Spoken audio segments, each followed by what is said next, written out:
This episode of The Agronomists is brought to you by FMC Preschool, The Wheat School, and ADAMA Canada. While other sources of innovation run dry and fail to understand your needs, ADAMA is here to deliver. And we're all in on you. Talk to your ADAMA sales rep today.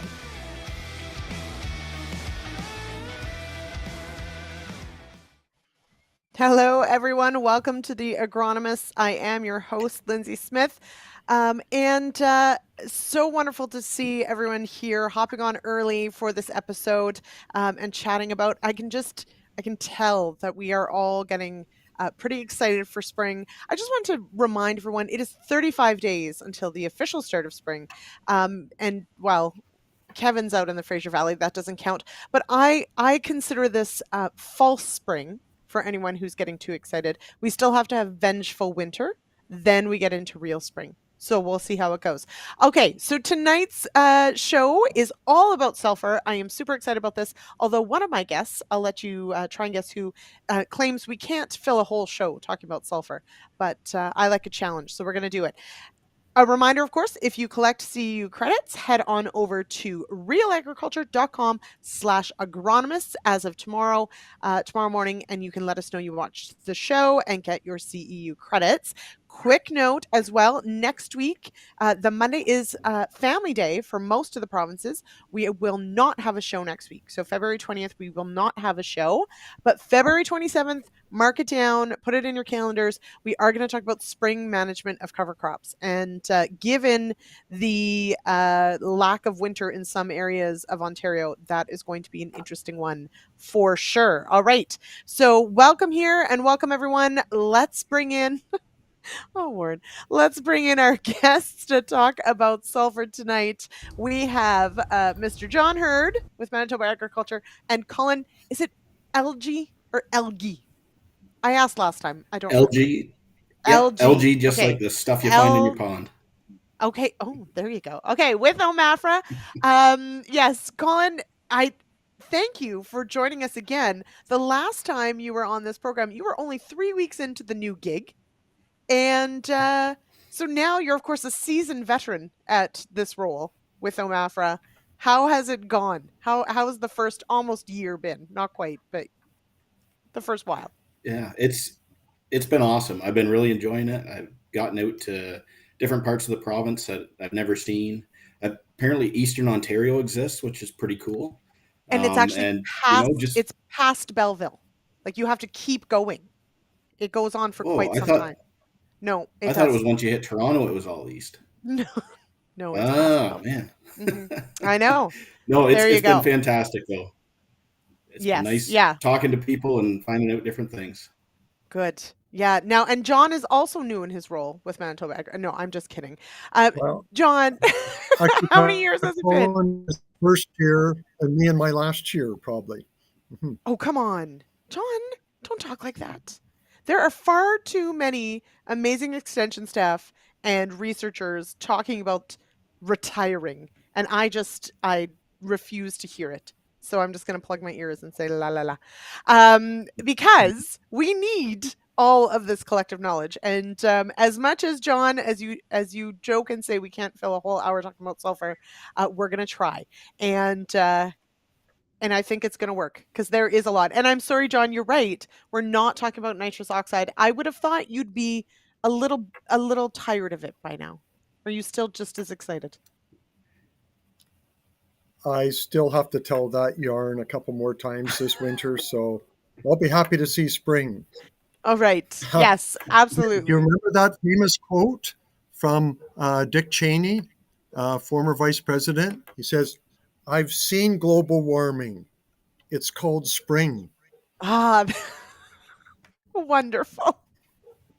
Oh, that's fantastic.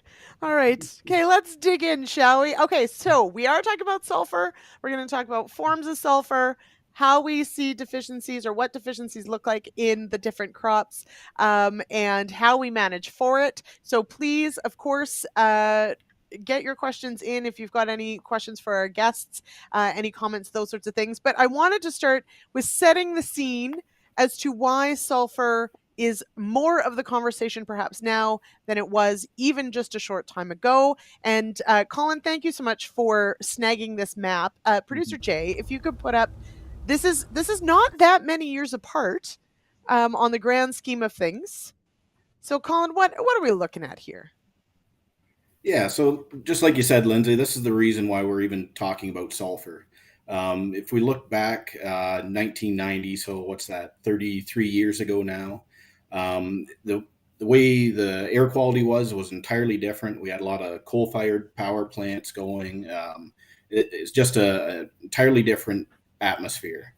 And so these maps are showing the annual sulfur deposition, basically sulfate coming from the atmosphere, landing in our soil, giving us free fertilizer. So red spots are where it's really high. So looking at 30 kilograms per hectare of sulfate and above. Blue spots are where it's low. So down in the realm of basically no sulfur addition. And so in Eastern Ontario, or Eastern Canada, I should say, we've been, blessed over the past bunch of years with free sulfur just coming from our dirty air, really. Since we've cleaned that up, it's been a lot better for actually breathing and sustaining our own life, maybe, but we've lost some of that free fertilizer. So if you look at the difference in that 30 or 27 years here on the maps, we've gone in the area I am in Ridgetown, we've gone from basically 30 kilograms per hectare down to somewhere around 10. So, dropped by 2/3. If you look closer to John's area, they've actually started with a whole lot less than we did 30 years ago, and they've still dropped. So, we're starting to experience some of what John's maybe been dealing with for quite a bit more time here in Ontario. So and Warren actually asked a question along those lines, and John, I will put it to you. The prairies, of course. Now I know you're from Ontario originally, but you've been working on the prairies for quite some time. Has sulfur always been an issue because of this map difference, or is there also an increasing sort of focus on sulfur in the West as well? Well, sulfur, the canary in the mine shaft is canola. And I would say ever since we've been trying to grow rapeseed, now canola, farmers have realized that sulfur is what makes that animal tick. So that has been a high user, and that's basically spawned most of our knowledge and learning of sulfur out here, and of course forages. But but we then used to think of it as being sulfur. For goodness sakes, in the old days, like I see Ray Del Banco's in the line, when Ray Del Banco used to have ordinary superphosphate for sale in bags, we were getting 10 plus pounds of sulfur when we were buying our phosphate. So we probably didn't recognize it until Ray figured out he could start selling us that sulfur and then started hosting us. But in the old days, we used to get it as impurities in our fertilizer. So now, just to pause for a moment, because I'm still processing how long ago 1990 was, but also growing up, I was terrified of acid rain. Like it was literally going to dissolve the earth and everything I loved. That really, John, like that really is what we're talking about, though, right? Is it was our impurities, our pollution, and the sulfur? Was that not what we were talking about? And that's why we have not all disintegrated? Lyndsey, you've been a livestock farmer both out here and in Ontario, right? Yes. When I used to clean up the miles of page wire and barbed wire fence around our home farm at London, it was brittle all the time. It just disappeared, dissolved, like fences dissolved in Ontario. And out here, the darn things are still too strong, even when you're trying to take them apart. Like it's like almost the day you put them up. So I equate line fences with a barometer of the acid rain. That is a fantastic measure. And okay, I like it. Ray says he's old, but not that old, John. I don't know. I feel like we have to discuss. All right. Now, so Jason, of course, points out sulfur being hugely variable, though, across a field, regardless of a heavy clay or sandy soil. So I do want to dig into this a little bit. Colin, maybe I'll start with you. When we think about sulfur, obviously it's not, we don't have canola in rotation here all that much. There are some forages, obviously, but it is showing up because of this map, really. It's showing up as deficient in corn, in wheat, those sorts of things. Do we see big differences in soil type? Yeah, I would say that's one of the major drivers from my experience. That generally speaking, sandy soil, low organic matter, low CEC. That's where you're going to see deficiencies first. It's something, yeah, exactly, that it's hugely variable across the field. Sometimes you'll see it on the top of a knoll, and in the hollow you won't see it at all. Sometimes it'll show up on the sides of a knoll. Really depends on your soil type.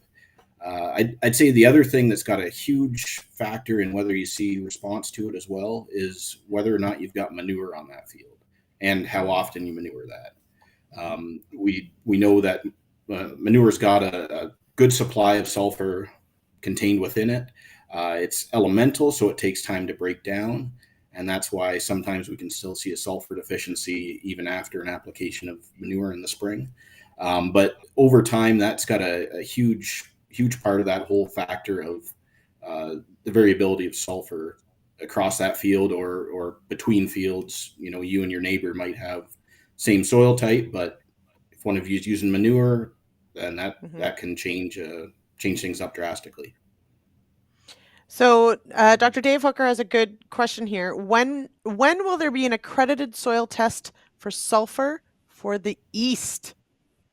John, you can also hop in on this on the testing side. I think this is a good question. Well, From what I've heard, well, soon. I know Okay. John Lozon's been doing some work on it at the University of Guelph, and I haven't got a direct timeline from him yet, but he is honing in on an extractant, and hopefully we can get a bit more of that research out across a wider variety of soils to really get it honed in on what that response is. So I'm hopeful it happens soon, because that's something that's be really cool to play with. So, John, what do we have in the West? I'm thinking that, well, first of all, go back to the variability. Little different than what you've got in Ontario. Out our way, a lot of the variability is just simply due to drainage within the field and salinity. And so we can get huge variability within the fields. Like Colin said, it's those well-drained parts of the landscape which are usually on the mid to upper slopes, where we get water infiltration into the soil. And sometimes we get that water kind of exiting in lower spots or salinity. And we can have levels of salts there and sulfur that's up to 10,000 times higher than the other areas. So it makes the variability within the field is huge.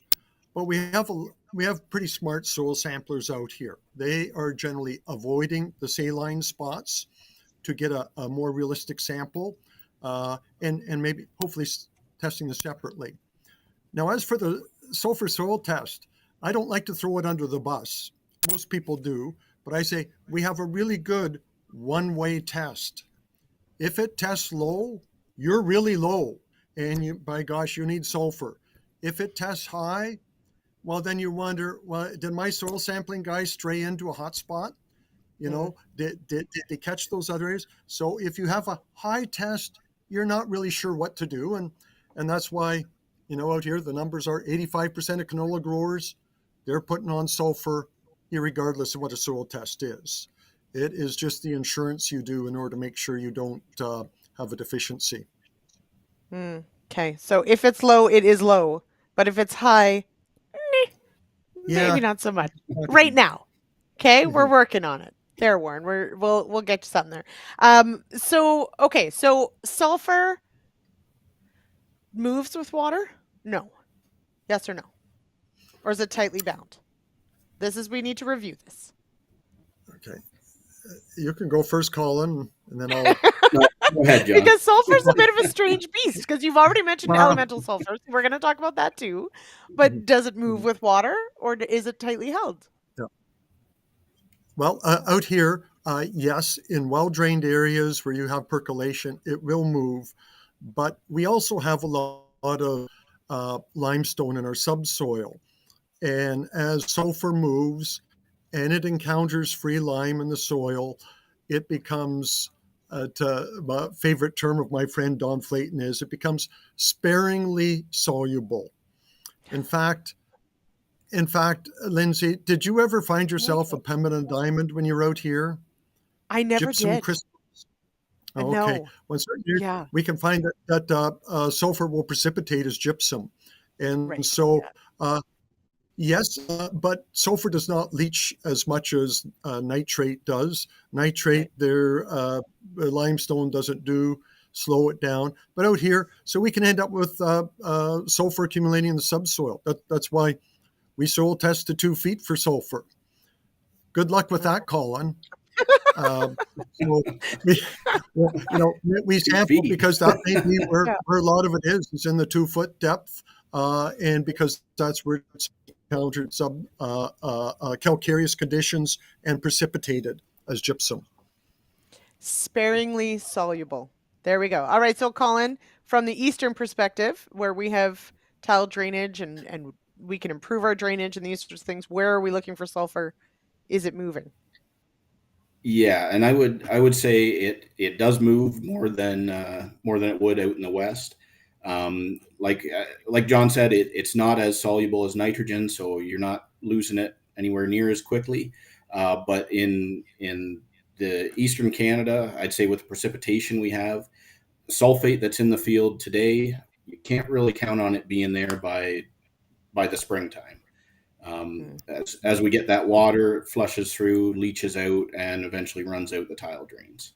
And that's really why that sulfate application is especially important to do in the springtime or when that crop can actually utilize it, as opposed to applying in the fall because we know it won't last long enough. Mm-hmm. Which of course, all right. So I do want to move to the conversation about elemental and timing as well. So the differences in form and timing. But I think producer Jay, if we can go to, I think it's a clip with Mr. Wheat Pete. We've got it's a very short clip here talking about sulfur on wheat because it's definitely been a conversation I think we hear more of. So we'll go to that clip if we can, and then we'll come back and talk about deficiency symptoms, form, and timing.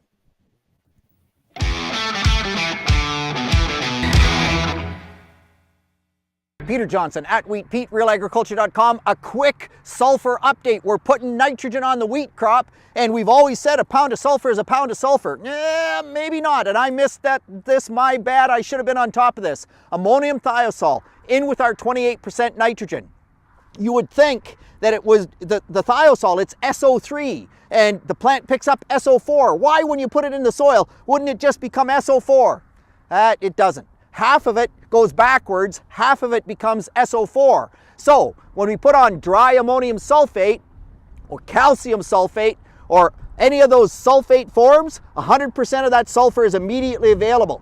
I go to ammonium thiosol, only half. So now when I'm looking at my wheat data, the recent wheat data, as we've gotten more and more into needing sulfur, less sulfur out of the atmosphere, all of a sudden ammonium sulfate, dry ammonium sulfate, is splitting apart from ammonium thiosol because we were putting the same number of pounds of sulfur down. 100% available, 50% available. If you're using ammonium thiosol, we have to up the rate. We did talk 3.5 gallons, 10 pounds of sulfur, not enough. We need to go to at least, I think, 5 gallons. That's about 14 pounds of sulfur, maybe even 6 or 7 to get up to 20 pounds if we really want 10 pounds available for the wheat crop.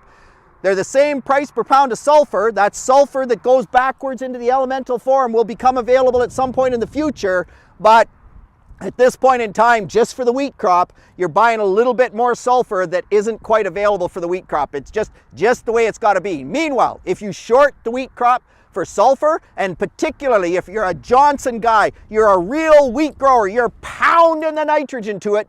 High nitrogen rates induce sulfur deficiency. You don't put enough sulfur on, you actually hurt yourself with those high nitrogen rates. You want to be a really good wheat grower, we got to put enough sulfur on. This ammonium thiosol thing is something to be aware of.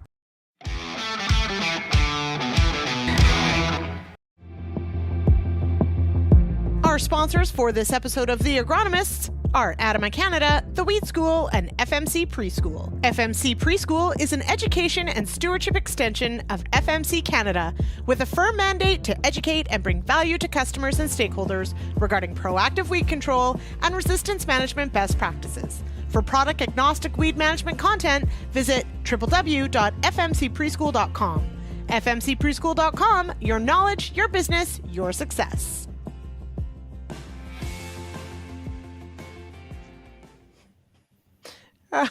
So Warren Schneckenberger, who is here in the East, Colin, past Belleville, shares that video came out 2 weeks after he'd used ATS on his wheat, and boy, was he angry. All right. Yes. Okay. So I also want to say, I don't think, I love Wheat Pete dearly, but I don't think he knows that he's mic'd up sometimes, and he just yells and just shouts. But anyway, okay. So lots to unpack there. Man. He's an angry Paisley, if you're watching, please tell him that we love him, but we are going to take our jabs when we can. Okay. All right. So, couple things. So, first of all, I'd like to disagree with him. Oh, I think he's being That's my rather favorite. overreactionary. We've disagreed on chemistry before, and Yes. so here, I guess he's just so impatient, or I guess because farmers in Ontario don't look after their sulfur in advance, and they're using it as a emergency to claw this thing back to life from near-death experience. But generally, ammonium thiosulfate we see as equal performance out here. The numbers I see, 1 week at 15 degrees C, it's sulfate. So I think Peter is just becoming angry and impatient in his old age. And, he's impatient. He just wants everything now. And, be patient, Peter. But, maybe if he's trying to claw this thing back from the edge, and I think, Colin, you've got a picture of some wheat on the way to the emergency room there, then you may need immediate resurrection. So, John, we do like to kill the wheat crop here in Ontario several times from fall, winter, and well into spring. So we do like to claw it back from the brink, as you say. But okay, so there's a lot to unpack here, but this is a good point. So, John, you're referencing that if it's the only application, or if you're already seeing a deficiency, then you may be more concerned about not 100% availability at once. But under warm conditions, you're saying it would change back into sulfate relatively quickly. Yeah.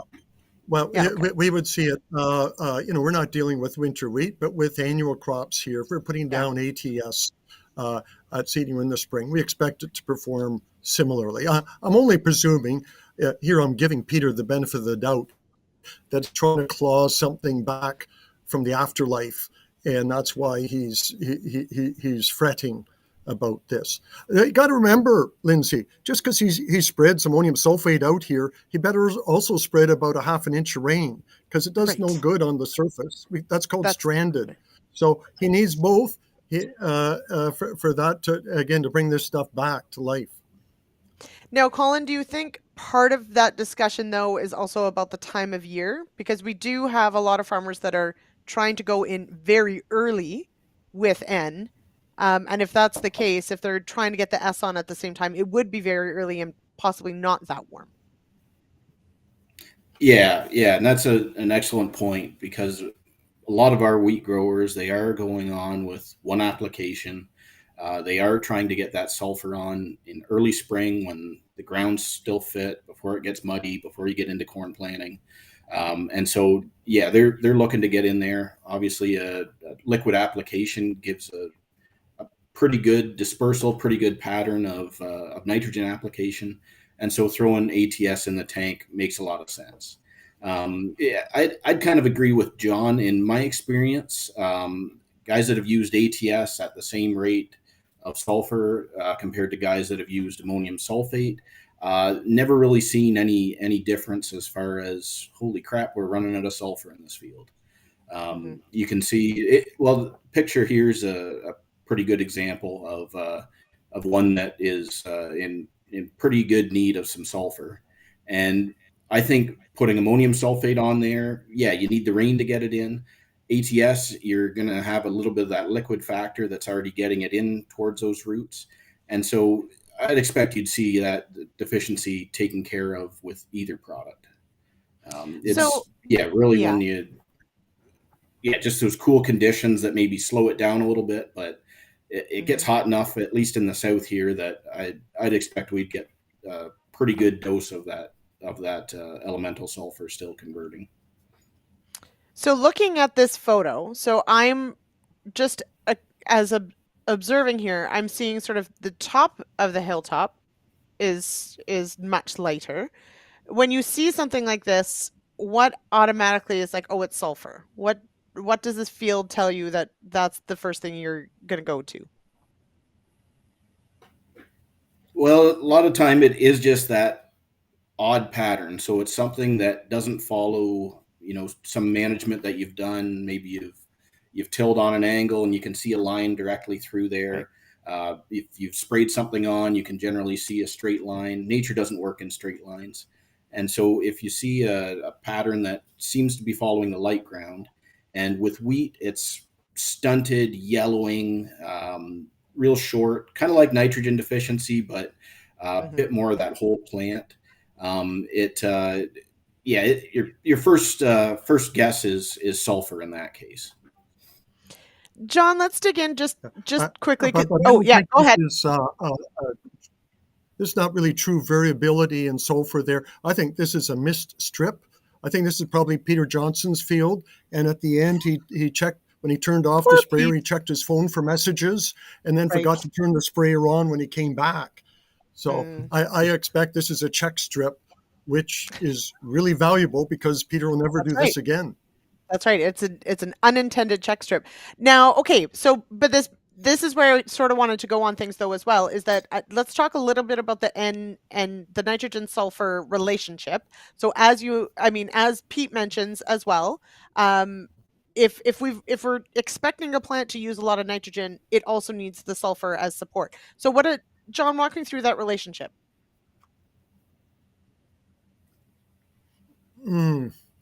Well, okay, if you go back to grade school, entry-level canola growers are versed that they need a 1-to-7 ratio of nitrogen into sulfur.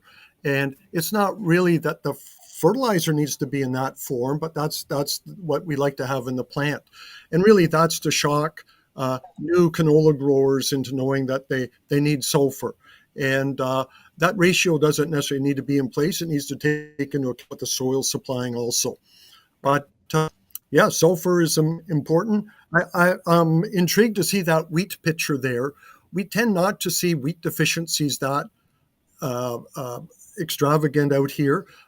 Where studies done with wheat years ago, it was pretty subtle. What we saw, the difference, the attributes of sulfur was in the grain quality or in the baking quality, where if you have good sulfur nutrition, you get better protein quality, better bread rising of the loaf. And that's a tight relationship. Some recent work on that was done and found, gosh, if we just put more sulfur on wheat, we don't see much yield increase. Like we don't see the yield increase out here, but the baking quality is there. But nobody's willing to pay the farmer for that improved quality. One does. No. So it behoves shrewd farmers to wait till they're paid for this. Right. Now, so then part of that difference though, so Colin, and Warren's asked the question about putting K-Mag on in the fall. So let's talk about that, application timing versus when the crop needs it. So is sulfur then prone to losses if we're putting it on in the fall and we need to potentially be topping up in the spring?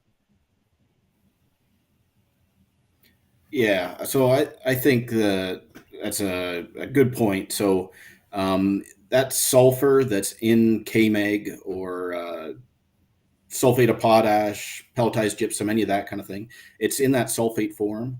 So that is the mobile form in the soil. That's the part that we lose through the water. And so, yeah, the best case scenario is you can apply that KMEG in the spring and get better use of that sulfur portion there. Okay. John, explain to me elemental sulfur. I know this is maybe very basic, but it's always good to review, and I'm going to ask so nobody else has to.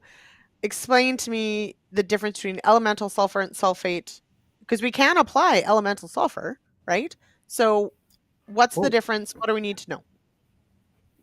okay. Well, that's a can of worms. But first, let me say ammonium thiosulfate, which we spent far too much time discussing there, at least for out here. It's still a fairly minor player. It behaves more like sulfate. But elemental sulfur is a form that actually it's really exciting times. A lot of manufacturers are trying to shorten shorten the shortcut to getting elemental sulfur into sulfate. There's a couple of processes. First, elemental sulfur, we have lots of that from natural gas processing and cleaning it.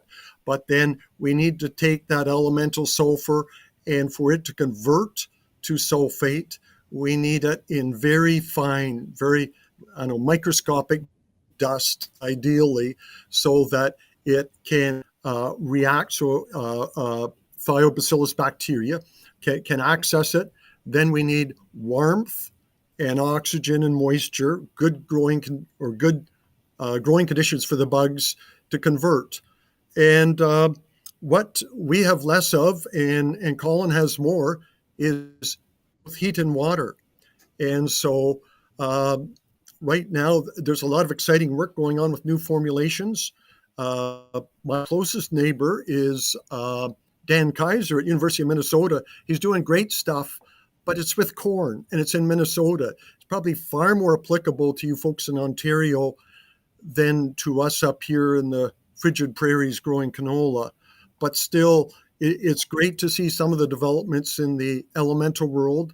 And most of those developments is formulating it so that it is smaller sized portions of elemental sulfur.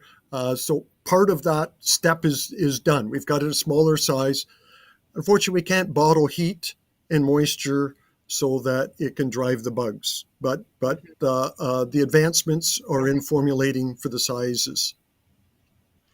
So, Colin, what I'm hearing from John is he would like you to share our wonderful weather we have here in Ontario, and I'm not willing to do that, John. I'll be honest.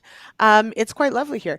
Okay, so but so it's important to understand, of course. So the sulfate form is what the plant uses, but it is also prone to loss. So we do have to think about it in that way.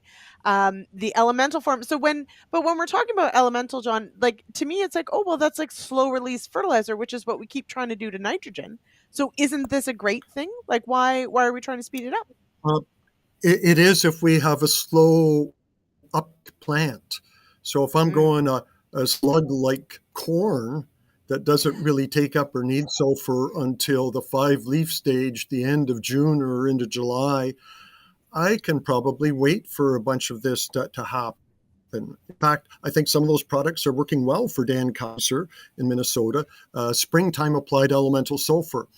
But if I'm growing quick out of the gate canola that we seed early in cold soil, and then we expect it to be moving through the rosette stage and into flowering probably in the month of June, or getting close to flowering the end of June. That's the struggle. That's the challenge, is how can we get that into sulfate form quick enough for that plant to be able to use it? And there's been strategies developed, and it just means thinking well ahead in advance. Instead of putting your elemental sulfur on in the spring, you put it on the fall or the previous years. You build your soils with some each year rather than just trying to feed that crop at the time. So a lot of farmers have been quite successful as long as they stick to their long-term plan of managing elemental sulfur. It's not really an inner and an outer thing. It's a long-term part of the rotation. And the new products have some potential to speed that up, but I've to test to show that we're all the way there yet. Okay. So, Colin, let's talk about the slug that is corn, as John says, which, of course, corn is king here. But when we are talking about deficiencies in corn, can we correct them? Or like John's talking about, are we planning for them far enough in advance? Or is it really a in that season must apply? How are we managing corn? Yeah, so I think good management should be having a plan for it ahead of time. If you know you're in a sulfur deficient field or area that we see sulfur deficiency often, it should be something that you're planning on ahead of time. You should be having that in. I like to see sulfate put in early stages, so either as your broadcast up front or regular side dress timing. I don't like to see it left till late in season for those who are going in with Y drops or anything like that, just to make sure that it's got enough to get it through to that stage when it's really ramping up that uptake. I'm a big fan of sulfate. I know there's guys that use elemental sulfur in the fall.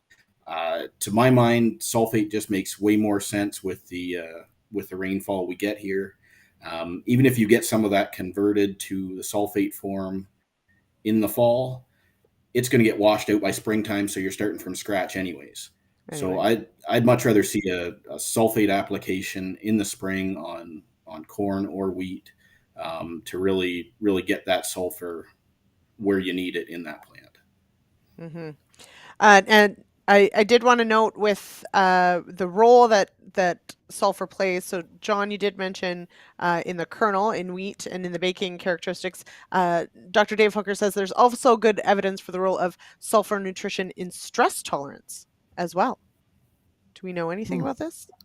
I have not seen such things, but I have forages. No, but I know that I saw wimpy corn like that this year here in Manitoba, even where we had pre-plant banded sulfur.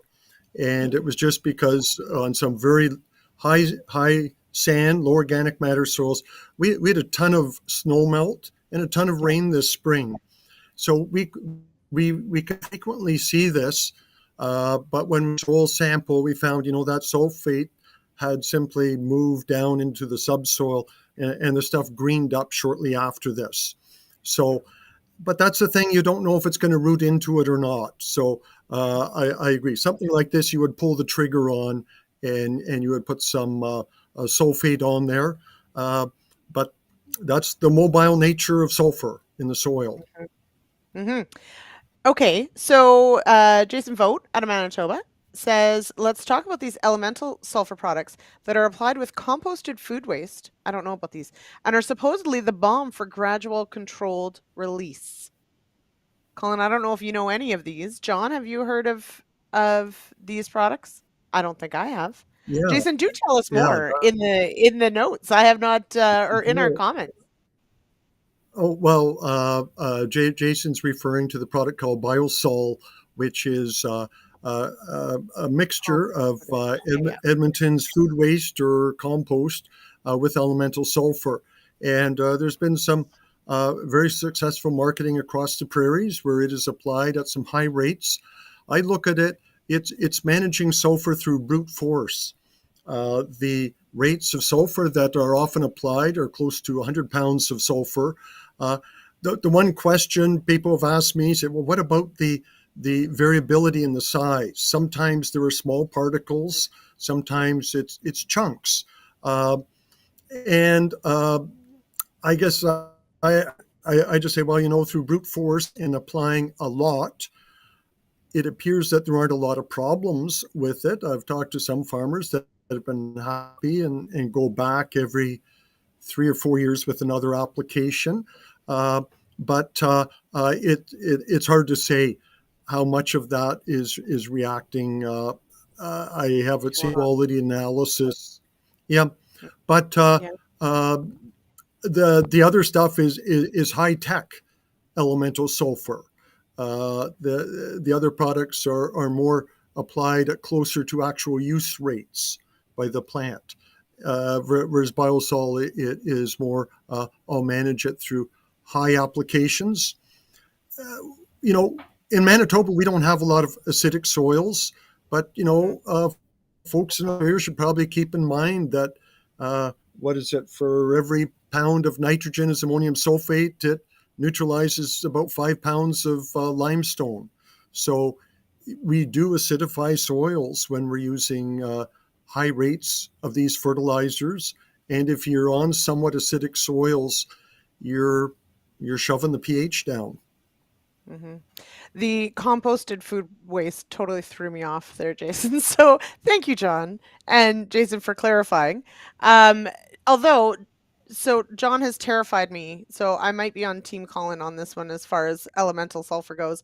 You've mentioned dust particles and tiny particles and chunks. Neither of those sound like fun to run through any sort of application device with any precision. So I'm going with sulfate.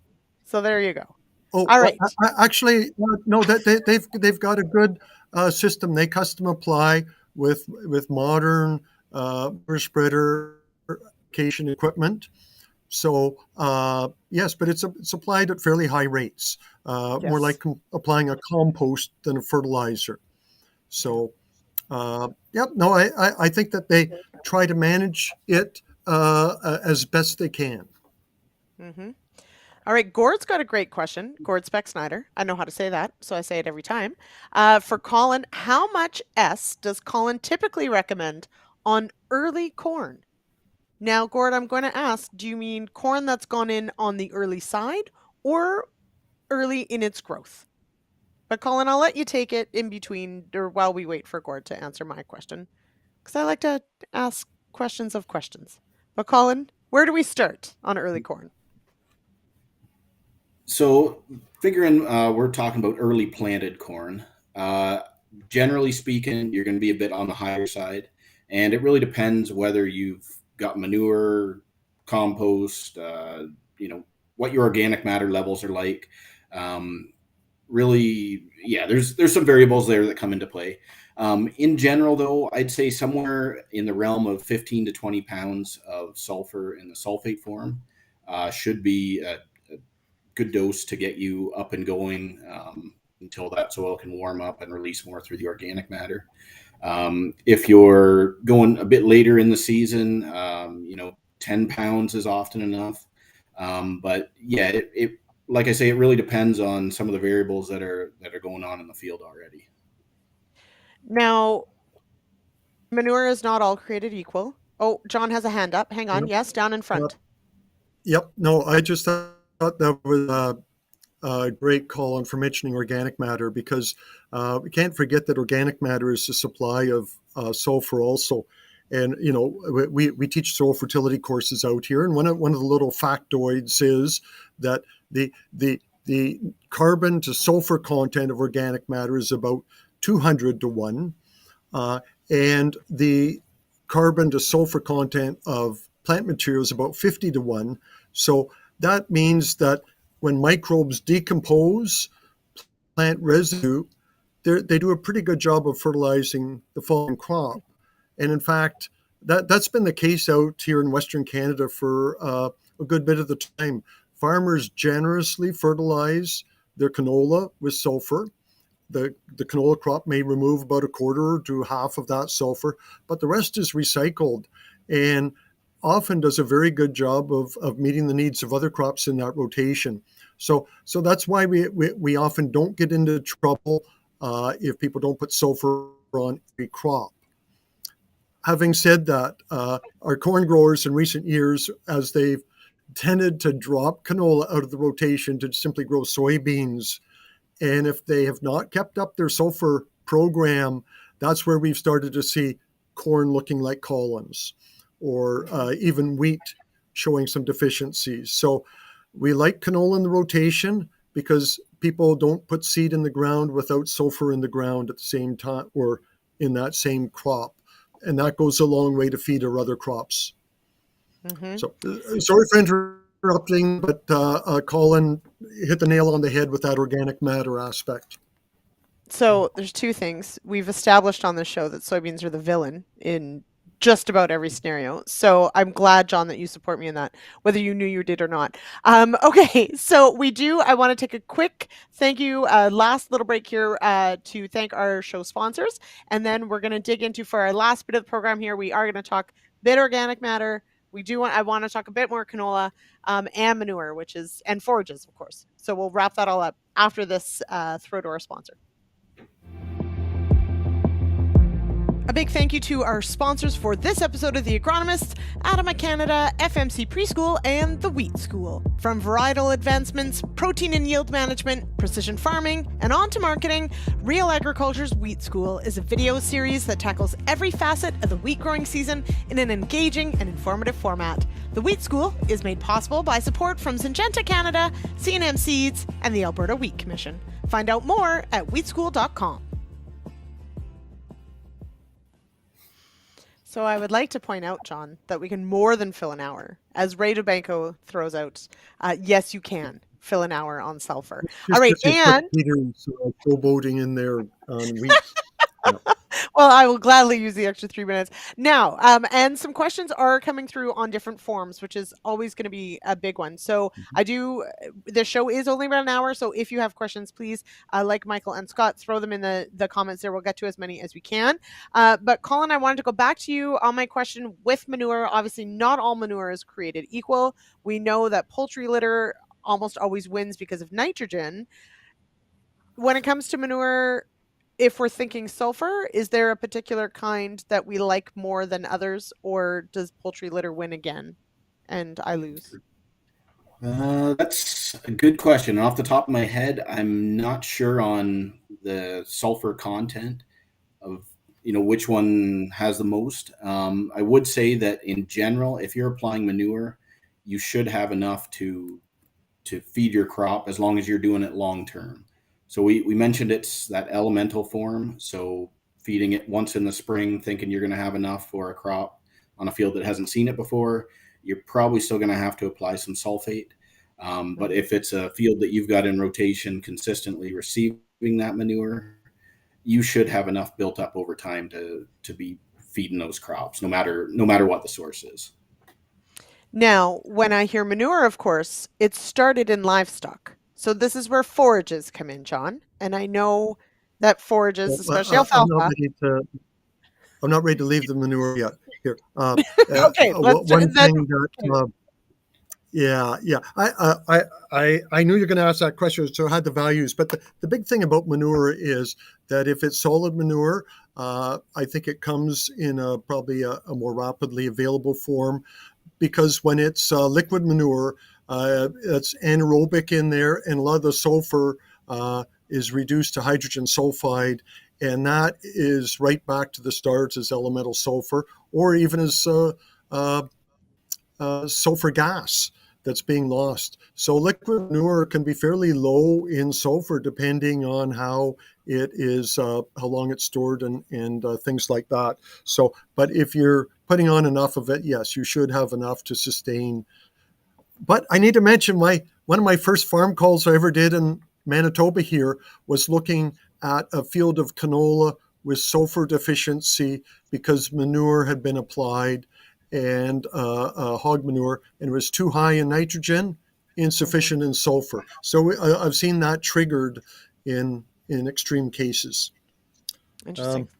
So again, that N to S. Alpha? What's that? You said something about alfalfa? Yes. Okay, I do want to talk about this. So, of course, yes, our livestock eat many things, but they also often eat forages in some form. Alfalfa is a big S user. So, John, we do have some pictures of sulfur deficiency. How much sulfur does alfalfa use? More than canola? About the same? Generally would be fertilizing. People out here generally fertilize canola, but the survey says 19 to 20 pounds per acre is the average amount, and forages could handle more than that.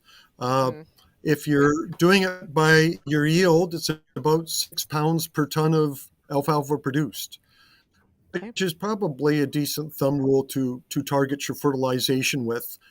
These pictures behind here are just the green spots were plots with sulfur, and the yellow spots are without sulfur. And it makes a big difference, not only in yield, but in protein. So I stuck that tissue test down in the bottom. It's not a tissue test, it's a feed test. Sometimes your feed test, if you're getting low protein and you've got good nodulation in your forages, check out the sulfur. Some feed tests do sulfur, not many, but the protein is your first signal that something's gone off the rails. Especially with alfalfa. It should be pretty high test. So if it's not, good point. Okay, we've got a couple questions. So Scott asked thoughts on bentonite sulfur. Does anybody want to take that one? Well, out here, the most common type is the Tiger 90 type, that is a pustule, and it's applied. And there are preferred ways to apply that. The preferred way is to apply it, leave it on the surface so weathering takes place. That's what helps it get into, allows it to absorb moisture and degrade or cause those small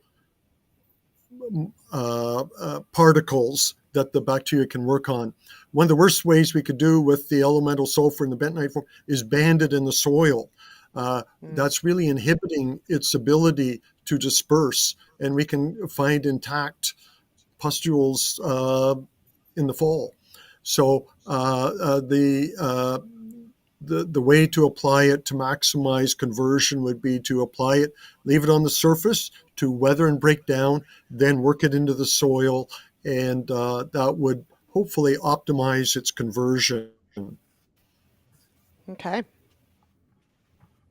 Colin, do you want to add? Or you're just going to raw sulfate, so it's fine. Doesn't matter. I'm just kidding. Yeah. No, I would say that we do in forages here, we do have some growers that will use the elemental sulfurs, like the bentonite sulfurs. And there is a bit, in my mind, a bit more benefit to that just in the forages. But yeah, I'm sulfate all the way. Yeah. Well, but also, I mean, it makes sense. I think we've established why, which is sound. These are important things.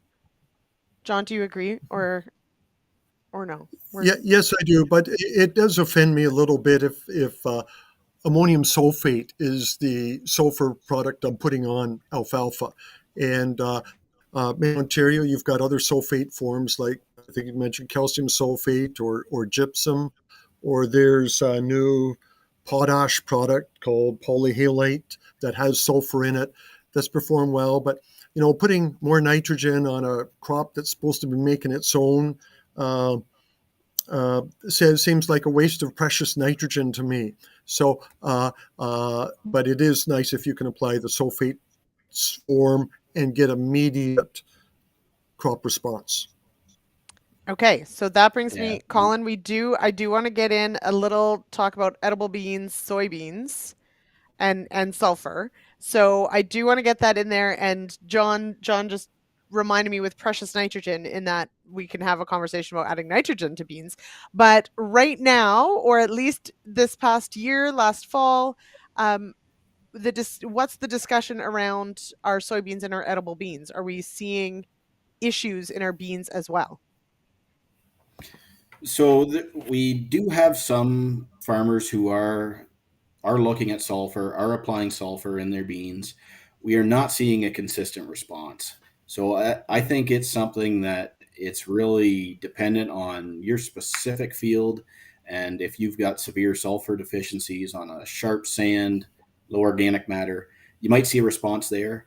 But any loamy ground, any heavier clay ground, we're not seeing a response to make it pay for itself. Okay. So something to keep in mind, but not necessarily a huge driver right now. Colin, another Yeah, question for you. test it out on your own field. Yeah, there you go. Or someone else's, even better. Gord, follow up. So if soil tests aren't great yet, can we use tissue tests? Are they reliable or useful? So I think, Gord, if I'm correct, you do have a background of manure on your fields. So would a tissue test be helpful to be able to see if or anticipate if that manure in the rotation has been enough? Do they play a role? Yeah, I think there's some use to them. The issue is we don't have a set guideline of if you're at this percentage on your tissue test, you should be applying this amount of sulfate fertilizer. So it's a great diagnostic. You can generally see, are you high sulfur, are you low sulfur, and make up your mind whether you apply or not. We don't really have anything saying, you need 2 pounds, you need 5 pounds, that kind of thing. So I do think they're a valuable part of the whole puzzle. And yeah, I'm definitely pro tissue test. Mm-hmm. John, do you need another Yeah. job in the summer? I have to say that, I might be, but the older I get, the less confident I am with visual deficiency symptoms. And to me, zinc deficiency in corn and sulfur deficiency in corn just look too much alike for me. So I just do tissue tests now Be sure. to decide what I'm going to spend the money on.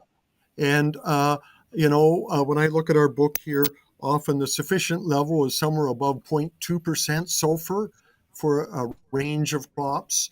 But again, I like the idea that Colin has there, and we encourage the diagnostic sampling where you sample the yellow spot versus the green spot next door.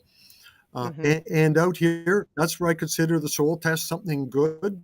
Then you can see, is the sulfur in the soil and the crop's just not getting it or not? So, tissue testing, I would encourage Gord to get on with it.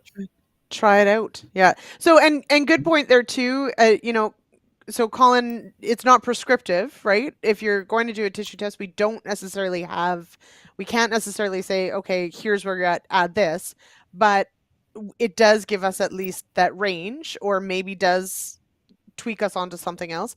And as John said, compared to the healthy parts of the field and see, and sometimes you're right, John, sometimes it's the mineral or the nutrients there, but the plant can't access it. That happens too. So soil tests are also that other layer of information. Yeah, Yes, John. I just like to say, Colin had that great picture of that yellow strip in the wheat, and it's a perfect example where the pickup truck agronomist driving down the road is going to say that needs more nitrogen. And by putting on more nitrogen on a sulfur deficient crop, you'll reduce yield further. We see that in canola. We've seen that in corn. I presume it might happen in wheat, but that's one of the things is that calling the shot without having something like a tissue test could sometimes go against you with sulfur if you make the wrong call. Yep. All right. This has been fantastic. And an entire hour, John. So, O ye of little faith, we did it. And there's still more we could talk about. I had another clip I didn't run. I've got other questions we could ask. So there you go. But this is super, super neat. And I do appreciate it. And I have learned a few things. So there you go. And I hope everyone else did too. And we didn't even show my clip about the performance of elemental sulfur versus sulfate. So we're just going to leave your viewers in suspense. Well, I mean, we could show it right now. Jay, why don't you bring that slide up? Because the other thing is actually, John, hang on. Yeah, no, John, the other thing is we actually never really explained what canola deficiency or a deficiency in canola looks like. So we also missed that. So what does that, Jay, can you pull those pictures? Jay might be napping. There we go. All right. Okay, so hang on. So we've got early and then we've got late. So walk me through what we're looking at. Well, the one thing that we really hope that scouts could identify sulfur deficiency early, such as that picture on the left there, and identifying at an early stage with that puckering or yellowing or that leaf that's mottled there is kind of a dead giveaway. Sometimes there's purpling, and actually we can get pretty good yield response by getting back in there with ammonium thiosulfate or ammonium sulfate if we get it on there and get a rain.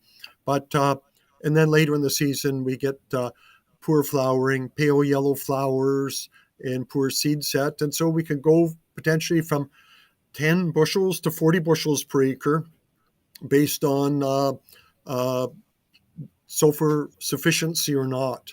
So it's such a severe yield penalty that most prairie farmers are not going to leave it to chance. They're going to be using some sort of sulfur in their canola crop. Mm-hmm. Colin, that does make me that image you showed of the wheat crop with that, that strip that's yellow. It's my understanding. So this is my question, I guess, is can we correct that with relative certainty that we can get back up to yield potential if it's sulfur and we diagnose it properly? Depending how long you leave it. Obviously, the longer it's sitting there deficient, more yield potential you've already lost. But yeah, it's something that I think you can get back in there and get it on as soon as possible. Hopefully get a rain to get that washed in and down to the roots. And I think it's something that you definitely can correct. Like I say, earlier the better. And I see Dave Hooker's got a comment here about putting something in a spray bottle. And so absolutely, if you can put a bit of sulfur in a spray bottle and use it, you should be able to see it green up pretty quickly. All right. I just imagine now Dr. Hooker running around a field with a spray bottle. Just, randomly. I can't imagine him not running around the field with a spray bottle.